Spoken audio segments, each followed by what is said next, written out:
മദീനയിൽ പോകുമ്പോ ഇങ്ങനല്ല പോകേണ്ടത്. നിന്റെ ജീവിതത്തിലെ ഏറ്റവും വില കൂടിയ വസ്ത്രം എടുക്കുക, ഏറ്റവും ടോപ്പ്. മദീനയിൽ പോകുമ്പോ അങ്ങനെയാണ്, ഏറ്റവും ടോപ്പ് വസ്ത്രം വെള്ള, അഫ്ളലു സിയാബി അൽ അബിയദ്, ഏറ്റവും നല്ല വസ്ത്രം വെള്ള വസ്ത്രം എടുക്കുക. ഏറ്റവും വില കൂടിയ മുണ്ട് വാങ്ങ്, ഏറ്റവും ടോപ്പിലുള്ള ഒരു ഷർട്ട് വാങ്ങ്, എന്നിട്ട് ധരിക്കുക. ഏറ്റവും മണമുള്ള, നിനക്ക് കിട്ടാൻ പറ്റുന്ന ഏറ്റവും വലിയ സുഗന്ധമുള്ള അപ്പർ വാങ്ങ്, കൊടുത്തിട്ട് വാങ്ങുന്ന ലക്ഷങ്ങൾ മുടക്ക്. ആരാ കിടക്കുന്നത്? വിയർപ്പിന് പോലും കസ്തൂരിയുടെ ഗന്ധമുള്ള മുഹമ്മദ് മുസ്തഫ. അവിടത്തേക്ക് പോകുമ്പോ ഏറ്റവും വില കൂടിയ ആ സുഗന്ധം പൂശി, നല്ല കുളിച്ചൊരുങ്ങി, നല്ല സൗന്ദര്യം വർദ്ധിപ്പിച്ച് മദീനയിലേക്ക് ചെന്നിട്ട് അഷ്റഫുൽ ഖൽക്കിന്റെ അടുത്തേക്ക് നമ്മൾ ഇങ്ങനെ എത്തി തുടങ്ങുമ്പോ നമ്മുടെ നെഞ്ചങ്ങോട്ട് പിടയ്ക്കാൻ തുടങ്ങും. ആരുടെ അടുത്താ പോണത്? ഇത് ആരുടെ അടുത്തായി പോണത്? ജിബ്രീലിനെ സൃഷ്ടിക്കാൻ കാരണക്കാരന്റെ അടുത്തോ, സ്വർഗത്തെ സൃഷ്ടിക്കാൻ കാരണക്കാരന്റെ അടുത്തോ, നരകത്തെ സൃഷ്ടിക്കാൻ കാരണക്കാരന്റെ അടുത്തോ, അല്ലാത്ത അള്ളാന്റെ അർശിനെ സൃഷ്ടിക്കാൻ കാരണഭൂതരായ നബി മുഹമ്മദ് മുസ്തഫ, ഈ ലോകം മുഴുവൻ സൃഷ്ടിക്കപ്പെടാൻ കാരണഭൂതരായ ഹബീബായ നബി മുഹമ്മദ് മുസ്തഫ സല്ലല്ലാഹു അലൈഹി വസല്ലമയുടെ ചാരത്തേക്ക് പോകുമ്പോ നെഞ്ച് പിടയ്ക്കണം, ഹൃദയം പൊട്ടി മസ്ജിദുൻ നബവിയിൽ വീണിട്ട് മരിക്കണം, എന്നിട്ടെടുത്ത് ബഖയിൽ കൊണ്ടുവന്ന് അടക്കണം. ആ ഭാഗ്യത്തിന് വേണ്ടി ആ ദുആ ക്കേണ്ടത്. എന്റെ മദീന എന്ന ശീർഷകത്തില് നമ്മൾ ഓരോരുത്തരും ഒരുമിച്ച് കൂടുമ്പോ ഇവിടത്തെ ഒറ്റ ദുആ, പടച്ചവനെ മദീനയിൽ ചെന്നിട്ട് മരിക്കണം, എന്നിട്ട് വേറെ ഒന്നും വേണ്ട. ഇന്നലെ ഞാൻ പ്രസംഗിച്ചത് തിരുവനന്തപുരം ജില്ലയിൽ കല്ലമ്പലം എന്ന് പറയുന്ന ഒരു പ്രദേശത്താണ്. അവിടെ പ്രസംഗിക്കുമ്പോ അവിടുത്തെ ഒരു സഹോദരിയെ പറ്റിയിട്ട് അവിടുത്തെ ഉസ്താദ് ദുആക്ക് മുമ്പ് സംസാരിച്ചു. ജീവിതത്തിൽ വലിയ ആഗ്രഹമായിരുന്നു ആ പ്രിയപ്പെട്ട പെങ്ങൾക്ക് ഹറമിൽ പോയി, ഹറമിൽ ചെന്നു, ഉംറ കഴിഞ്ഞു, മരിച്ചു. ചെറുപ്പക്കാരിയാണ്. ആ മരണം സംഭവിച്ചപ്പോഴേക്കും ആ പ്രിയപ്പെട്ട സഹോദരി മഗ്രിബ് നമസ്കാരത്തിനാണ് മരിക്കുന്നത്. ഇശാ നിസ്കാരത്തിന് മയ്യത്ത് അടക്കുന്നു. ഇശാ നിസ്കാരത്തിന് പള്ളിയിൽ മയ്യത്ത് കൊണ്ടുവന്നു. ഏത് പള്ളി? പുൽപ്പറമ്പ് പള്ളിയാണോ, തിരൂര് പള്ളിയാണോ, താനൂര് പള്ളിയാണോ? മസ്ജിദുൽ ഹറം. അള്ളാഹുവിന്റെ തീരുമാനം, അന്ന് വേറെ മയ്യത്തൊന്നുമില്ല. ഇഷാക്കാകെ ഈ മലയാളിയായ പെൺകുട്ടിയുടെ മയ്യത്ത് മാത്രം ഇഷാക്ക്. അന്ന് ഇഷാക്ക് ഇമാമത്തിന് വന്നത് ഹറം മേധാവി ബഹുമാനപ്പെട്ട ഷെയ്ഖ് അബ്ദുറഹ്മാൻ സുദൈസ്. ആലോചിച്ച് നോക്കിയേ, മസ്ജിദുൽ ഹറമിൽ വെച്ച് ഒരു മയ്യത്തിന് അവിടെ കൂടിയ ആ ലക്ഷക്കണക്കിന് വിശ്വാസികൾ മയ്യത്ത് നിസ്കരിക്കുന്നു. ഇമാമ് നിൽക്കുന്നത് പുൽപ്പറമ്പ് പള്ളിയിലെ ഇമാമല്ല, മസ്ജിദുൽ ഹറമിലെ ഇമാമ്. ആ ഇമാമിന്റെ നേതൃത്വത്തിൽ ലക്ഷക്കണക്കിന് ആളുകൾ നിസ്കരിക്കുന്ന എന്തൊരു ഭാഗ്യമാണ് പ്രിയപ്പെട്ടവരെ. പക്ഷെ അടക്കുന്നത് ഷറഫിയ എന്ന പ്രദേശത്താണ്. മദീനയിൽ മരിച്ചാൽ ബഖയിൽ തന്നെ, മക്കത്ത് മരിച്ചാൽ മുഅല്ലയിൽ അടക്കൂല, വിദേശികളെ മറ്റൊരു സ്ഥലത്ത് അടക്കുന്നത്. അതുകൊണ്ട് മദീനയിൽ പോകണം, ആ മദീനയുടെ ചാരത്ത് ചെന്നിരിക്കണം. എന്നിട്ട് അല്ലാഹുവിന്റെ ഹബീബിനോട് സലാം ചൊല്ലിയിട്ട് അല്ലാഹുവിനോട് പറയണം, അല്ലോ തിരൂരിൽ നിന്നൊരു പാവപ്പെട്ടവനാ വന്നിരിക്കുന്നത് റബ്ബേ, ഈ ആയത്ത് ഞാൻ പഠിച്ചതാണ് റബ്ബേ. ഏത് പാപം ചെയ്താലും അല്ലാഹുവിന്റെ ഹബീബിന്റെ അടുത്ത് വന്ന് അല്ലാഹുവിനോട് പാപങ്ങൾ പൊറുക്കലിനെ തേടിയാ ആ നിമിഷം അല്ലാഹു പൊറുക്കുമെന്ന് പഠിപ്പിച്ചല്ലോ പടച്ചവരെ. അതുകൊണ്ട് ഞാനിതാ എന്റെ കരളിന്റെ കസനമായ മുഹമ്മദുർ റസൂലുള്ളാഹിയുടെ ചാരത്തിരിക്കുന്നു. യാ അല്ലാഹ്, എനിക്ക് എന്റെ ഹബീബിന്റെ ബറക്കത്ത് കൊണ്ട് എന്റെ പാപങ്ങൾ പുറത്തു തരണേ എന്ന് ചോദിക്കണം എന്റെ തിരൂരുകാരാ. വഹ്ശി അള്ളാഹുവിന്റെ ഹബീബിന് കത്തെഴുതി, ഞാൻ മുസ്ലിം ആകട്ടെ, പക്ഷെ ഒരു ആയത്ത് എനിക്ക് വലിയ പ്രയാസം തരുന്നുണ്ട്, എനിക്ക് മുസ്ലിം ആകാൻ കഴിയുമോ എന്നറിയില്ല. ആ ആയത്ത് കേൾക്കുമ്പോൾ എനിക്ക് മുസ്ലിം ആകാൻ പറ്റുമെന്ന് തോന്നുന്നില്ല. അല്ലാഹുവിന്റെ ഹബീബിനെ കത്തെഴുതി വഹ്ശി. എന്താ ആയത്തെന്നറിയോ? വല്ലദീന ലാ യദ്ഊന മഅല്ലാഹി ഇലാഹൻ ആഖറ വലാ യഖ്തുലൂന അൻ-നഫ്സല്ലതീ ഇല്ലാ ഹറമല്ലാഹു ഇല്ലാ ബിൽ ഹഖ് വലാ യസ്നൂൻ അള്ളാഹുവിന്റെ ഖുർആൻ പറഞ്ഞത് എന്താണ്? അല്ലാഹ് അല്ലാത്ത ഒന്നിനെയും ആരാധിക്കരുത്, അതുപോലെ അല്ലാഹ് ബഹുമാനിച്ച ഒന്നിനെയും കൊല്ലരുത്, വ്യഭിചരിക്കരുത്. നബിയെ, ഇത് മൂന്നും ഞാൻ ചെയ്തു. അങ്ങയുടെ കൊച്ചാപ്പയെ കൊന്നു, വ്യഭിചരിച്ചു. ഞാൻ അല്ലാഹ് അല്ലാത്ത എല്ലാ ദൈവങ്ങളെയും ആരാധിച്ചു. അതുകൊണ്ട് മുസ്ലിം ആകാൻ പറ്റുമോ? നബി തങ്ങളോട് കത്തെഴുതി ചോദിക്കുക. അള്ളാന്റെ ഹബീബ് മറുപടി കൊടുത്തു, വേണമെങ്കിൽ റസൂലിന് പറയാമല്ലോ, നീ എന്റെ കൊച്ചാപ്പയെ കൊന്നവനാണ്, പോടാ, നിനക്ക് ഹിദായത്ത് വേണ്ട, നീ നരകത്തിൽ കിടന്നാ മതി എന്ന് റസൂലിന് പറയാമല്ലോ. അള്ളാന്റെ ഹബീബ് പറയില്ല.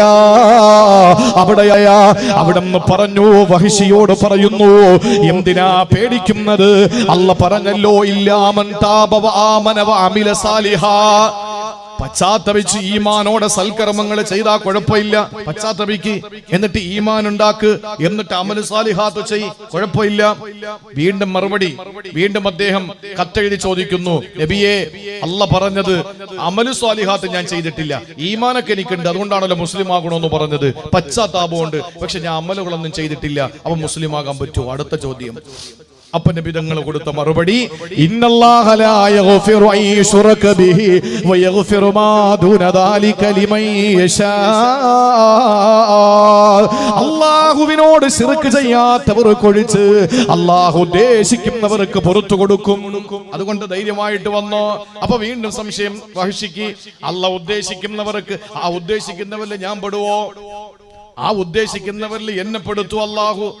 അപ്പോഴാണ് നബിതങ്ങൾ അവസാനം ഒരു ആയത്ത് ഓതി കൊടുത്തു, ഖുൽ യാ ഇബാദിയല്ലദീന അസ്റഫു അലാ അൻഫുസിഹിം ലാ തഖ്നതു മിർ റഹ്മത്തില്ലാ. അല്ലാഹുവിന്റെ കാരുണ്യത്തിൽ നിങ്ങൾ ആരും നിരാശപ്പെടരുത്, അല്ലാഹ് പൊറുക്കും, അല്ലാഹ് പൊറുക്കും. ആയത്ത് അങ്ങോട്ട് കൊടുത്തു. മദീനയിൽ വന്ന് വഹിഷി മുസ്ലിമായി. ഹംസ റളിയല്ലാഹു അൻഹുവിന്റെ ഘാതകന്റെ പേര് ഇന്ന് നമ്മൾ കേൾക്കുമ്പോൾ പറയും റളിയല്ലാഹു അൻഹു. അതാണ് ഇസ്ലാം, അതാണ് പരിശുദ്ധ ഇസ്ലാം. അതുകൊണ്ട് പ്രിയപ്പെട്ടവരെ, ഏതൊരാള് ശിർക്ക് ചെയ്യാത്തിടത്തോളം അള്ളാഹു അവന് മറ്റു പാപങ്ങളെല്ലാം പുറത്തു കൊടുക്കുന്നതാ. ഇനി നാലാമത്തെ ആയത്ത് ഞാനെന്ന് പറയട്ടെ സഹോദരങ്ങളെ. അതേ അധ്യായത്തിൽ തന്നെ 110-ാമതായിട്ട് അല്ലാഹ് പറയുന്നു, വമൻ യഅമൽ സൂഅൻ ഔ യളിമു നഫ്സഹു സുമ്മ യസ്തഗ്ഫിരില്ലാഹ യജിദില്ലാഹ ഗഫൂറർ റഹീമാ. അല്ലാഹ് പറയുകയാണ്, ആരൊരാൾ പാപം ചെയ്താൽ ഉടനെ ഇസ്തിഗ്ഫാർ ചൊല്ലിയാൽ അല്ലാഹ് അവന് പുറത്തു കൊടുക്കുന്നതാ. വലതുഭാഗത്തൊരു മലക്കിരിപ്പുണ്ട്, സാഹിബുൽ യമീൻ. ആ മലക്കിന്റെ ഡ്യൂട്ടി കാത്തിബുൽ ഹസനാത്ത്, നന്മ എഴുതലാണ്. ഇടതുഭാഗത്തൊരു മലക്കിരിപ്പുണ്ട്, ആ മലക്കിന്റെ പേര് സ്വാഹിബു ഷിമാൽ. ആ മലക്കിന്റെ ഡ്യൂട്ടി കാത്തിബു സയ്യിആത്ത്. ഈ വലതുവശത്തിരിക്കുന്ന മലക്ക് നന്മ രേഖപ്പെടുത്തും, ഇടതുഭാഗത്തിരിക്കുന്ന മലക്ക് തിന്മ രേഖപ്പെടുത്തും. ഇതിൽ മാന്യൻ വലതുഭാഗത്തിരിക്കുന്ന മലക്കാണെന്ന് നബി മുഹമ്മദ് മുസ്തഫ. എന്തുകൊണ്ടെന്നറിയോ? നമ്മളിപ്പോ ബക്കറ്റ് കൊണ്ടുവരാൻ പോവാണ്, മനസ്സിലൊരു നീയത്ത്, പടച്ചോനെ 500 രൂപ അതിലിടണം, 500 രൂപ അതിലിടണമെന്നൊരു മനസ്സിൽ മോഹം തീരുമാനിച്ചു. ബക്കറ്റ് അടുത്തെത്തിയപ്പോഴും ഈമാൻ ചോർന്ന് ഇട്ടത് 50 രൂപ. അള്ളാഹു 500 ഇടണമെന്ന ചിന്തയ്ക്ക് അള്ളാഹു താല പ്രതിഫലവും കൊടുക്കും, 50 ഇട്ടതിന് അതിന്റെ പ്രതിഫലവും കൊടുക്കും. അതാണ് പടച്ചോൻ. എന്നാൽ തിന്മ ചെയ്യണമെന്ന് ഇത് കഴിഞ്ഞാൽ ഇൻഷാ അല്ലാഹ് വാങ്ങി വെച്ചിരിക്കുന്ന കുപ്പി ഒന്ന് കുടിച്ചിട്ട് വേണം കണക്കായി. വാഴ കേട്ടിട്ടുണ്ടപ്പോ ഒരാൾ ചിന്തിച്ചു. ദുആ കഴിഞ്ഞ് പോയപ്പോ മനസ്സ് മാറി, പടച്ചോനെ ഞാൻ ചെന്നുടനെ ഒന്ന് പൊട്ടിച്ചു കളയും. ഈ ചിന്തിച്ചതിന് ശിക്ഷ അല്ലാഹ് തരുവോ? ഇല്ല, അല്ലാഹ് തരില്ല. അതാണ് പടച്ചവൻ. ഇനി കുടിച്ചാലോ? 50 രൂപ ഇട്ടാൽ നിങ്ങൾ 50 രൂപയുടെ പ്രതിഫലമല്ല തരുന്നത്. ഇഖ്ലാസ് അനുസരിച്ച് അല്ലാഹു തആല വലിയ വലിയ പ്രതിഫലം നമുക്ക് തരുന്നതാണ്. പക്ഷേ ഒരു തിന്മ ഒരാൾ ചെയ്താ അതേ തിന്മയുടെ ശിക്ഷയെ അല്ലാഹു തരികയുള്ളൂ. അതിന് 100 അല്ലാഹു എഴുതൂല. മാത്രമല്ല വലതുഭാഗത്തിരിക്കുന്ന കാത്തിബുൽ ഹസനാത്തായ നന്മയുടെ എഴുത്തുകാരനായ മലക്ക് ഇടതുഭാഗത്തിരിക്കുന്ന മലക്കിനോട് പറയുമത്രേ, എടോ നീ അവന്റെ തിന്മ എഴുതരുത്, 7 മിനിറ്റ് നീ എഴുതരുത്. അവൻ അസ്തഗ്ഫിറുല്ലാ ചൊല്ലി അല്ലാഹ് പുറത്തു കൊടുക്കും. പിന്നെ നീ വെറുതെ എഴുതിയിട്ട് കാര്യമുണ്ടോ? അതുകൊണ്ട് ഇപ്പൊ എഴുതണ്ട. അവ ഇസ്തിഗ്ഫാർ ചൊല്ലിയില്ലെങ്കിൽ നീ എഴുതിയാ മതി. അപ്പൊ ഒരു തെറ്റ് സംഭവിച്ചു പോയ എന്ത് വേണം? ഉടനെ അസ്തഗ്ഫിറുല്ലാഹൽ അലീം. അതാ ഖുർആൻ 4-ാമതായിട്ട് പറഞ്ഞത്. ഇതും ഇബ്നു മസ്ഊദ് തങ്ങൾക്ക് ഏറ്റവും ഇഷ്ടപ്പെട്ട ആയത്താണ്. ചുരുക്കി പറയട്ടെ, സമയം അതിക്രമിച്ചു. അഞ്ചാമത്തെ ആയത്ത് അല്ലാഹു പറയുകയാണ്. അഞ്ചാമത്തെ ആയത്ത്, ഇന്നല്ലാഹ ലാ യളിമു മിസ്ഖാല ദർറത്തിൻ വഇൻ തകു ഹസനതൻ യുളാഇഫഹാ വയുതി മിൻ ലദുൻഹു അജ്റൻ അലീമാ. അതേ സൂറത്തുൻ നിസായിലെ 40-ാമത്തെ ആയത്താണ്. അല്ലാഹ് പറയുന്നു, ആരൊരാള് പടച്ചതമ്പുരാനെ തിന്മ ചെയ്താൽ, പടച്ചവനോട് ധിക്കാരം ചെയ്ത, അല്ലാഹു ഒരു തരത്തിലുള്ള അക്രമവും അവനോട് കാണിക്കൂല. നന്മയാണ് ചെയ്യുന്നതെങ്കിലോ അതിനെ അല്ലാഹ് ഇരട്ടിപ്പിക്കുന്നതാണ്. എന്നിട്ട് അല്ലാഹു വലിയ പ്രതിഫലം കൊടുക്കുകയും ചെയ്യുന്നതാ.